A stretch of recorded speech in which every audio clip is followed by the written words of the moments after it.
So here we have the Volkswagen Golf on a 67 plate. I'm going to start off firstly by showing you around the outside of the car, and then we'll hop in and run through some of the controls from there. From the outside you can see it's a 5-door car with alloy wheels. We're going to start off inside its boot space first of all. As we approach the back of the car, you can see we have reversing sensors, plenty of boot space along with that 60/40 split folding rear seat should you wish to increase this space even further again. Okay, so we're just going to work our way back around to the front of the car and then we'll hop in and run through some controls from there. Just briefly before we climb in, I think it's well worth seeing the interior from this exterior point of view. There's plenty to run through on the dashboard, so let's hop in and we'll do that now. Okay, now that we're inside the car, we're going to start with the dials. On the left-hand side, we have the rev counter and coolant temperature gauge. On the right-hand side, the speedometer and fuel gauge. In the centre, you can see the total miles of the car there, 64,419. We have a digital readout for the speedometer above that.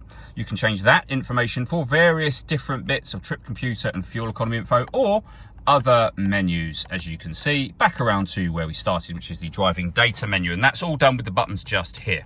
We have our stereo controls. They continue on the left-hand side along with cruise control. This car's got adaptive cruise control. So if you hit this button, this vehicle is able to maintain its own distance between itself and the car in front, both speeding up and slowing down automatically based on the car in front's speed. Into the center, we have the main touchscreen. We're on the main menu at the moment, so you can access anything via the menu, or you can hit the buttons down the right and left-hand side. You can adjust your volume there. We have DAB, FM and AM radio, as you can see. If you want to listen to your own music, you can do so in a number of ways, and they are on screen now. They include Bluetooth audio, so not only can you make and receive phone calls, you can also stream your music wirelessly as well. You can pair your phone, of course, in order that you can do that. We have satellite navigation, really nice clear colour display, and on the subject of phones, Android Auto and Apple CarPlay both available. Below that, you'll find your air conditioning. You can adjust the temperature, fan speed, and the direction you'd like the air distributed in. Air conditioning is now off.